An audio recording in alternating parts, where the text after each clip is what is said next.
Need. Okay, that was kind of weird. So we're gonna, let me just take a look real quick. Yeah, they don't have it. Okay, so you're gonna go and, ooh, that's fancy. Go into here, using too many items. Get a, what is this, Eye of Enders. Okay, let me get Eye of Enders. Go over here, get End Portal Frames.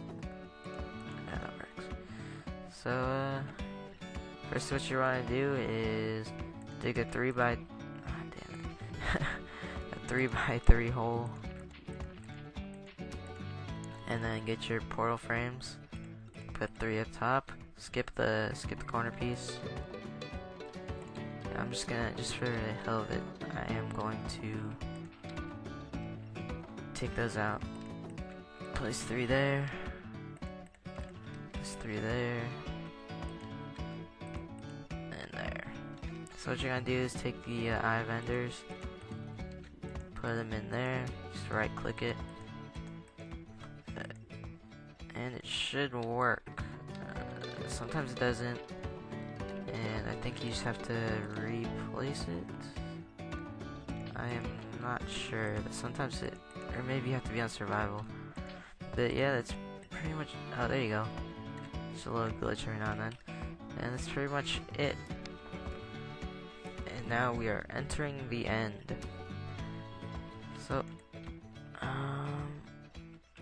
there you go. And here we are. We are at the end. Let me show you guys the dragon real quick, just for fun. There he is. There's the dragon. Looks pretty nice. So, what you're supposed to do is, first thing you're gonna want to do is try and destroy these things, because it's healing the dragon whenever he passes by it. So you can just hit it, but I prefer that you have a bow and arrow, because you can it's pretty much just a one hit. Alright, whatever. It's pretty much just a one hit. God damn it. So like, I'm not sure how you would be able to get up here, but your best thing to do is just get a bow and arrow and just shoot at him. And if you think that you have enough that you can take out the dragon, just go for it. You can set up some TNT, but it's kind of hard. Tried. And once you beat the dragon, you'll eventually be able to see the credits with